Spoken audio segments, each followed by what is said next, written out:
Hi friends, இன்றைக்கி வந்து restaurant ஸ்டைலில் மட்டன் பிரியாணி எப்படி பண்ணுறது தான் பார்க்க போகிறோம். 5 to 6 ஸ்பூன் ஆயில் எடுத்துக்கோங்க. அதுக்கப்புறம் 1 to 2 ஸ்பூன் வந்து ஹீ எடுத்துக்கோங்க. அதுக்கப்புறம் பிரியாணி ஸ்பைசஸ்லாம் ஆட் பண்ணிவிட்டு ஒரு 4 பெரிய வெங்காயத்தை நல்லா இந்த மாதிரி ஸ்லைஸ் மாதிரி கட் பண்ணி ஆட் பண்ணிக்கோங்க. ஆனியன் இந்த மாதிரி கோல்டன் ப்ரௌன் கலரில் மாறினதுக்கப்புறம் 2 to 3 ஸ்பூன் வந்து ஜிஞ்சர் கார்லிக் பேஸ்ட் ஆட் பண்ணிக்கோங்க.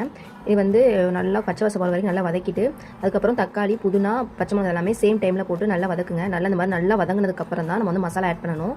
மசாலா வந்து biryani masala, Kashmir chilli powder, garam masala, mutton masala இதெல்லாம் ஆட் பண்ணதுக்கப்புறம் ஒரு 5 மினிட்ஸ் நல்லா லோ ஃப்ளேமில் வதக்கிட்டு அதுக்கப்புறம் 3 ஸ்பூன் வந்து ஹர்ட் ஆட் பண்ணிக்கோங்க. தயிர் வந்து நல்லா புளிக்காத தயிராக இருக்கணும். அதுக்கப்புறம் வந்து வேக வச்ச அந்த மட்டன் தனியாக எடுத்து வச்சுக்கோங்களா, அதை ஆட் பண்ணிவிட்டு அதுக்கப்புறம் வேக வச்ச அந்த சூப்பு, அந்த மட்டன் சூப் வந்து ஒரு டம்ளர் வந்து அரிசி போட்டிங்கன்னா 3 டம்ளர் வந்து அந்த மட்டன் வாட்டர் ஆட் பண்ணுங்கள். அப்போ தான் வந்து தம் போடுறதுக்கு கரெக்டாக இருக்கும். நீங்கள் தம் போடலைன்னா 1க்கு 2 ஆட் பண்ணுங்கள், கரெக்டாக வரும்.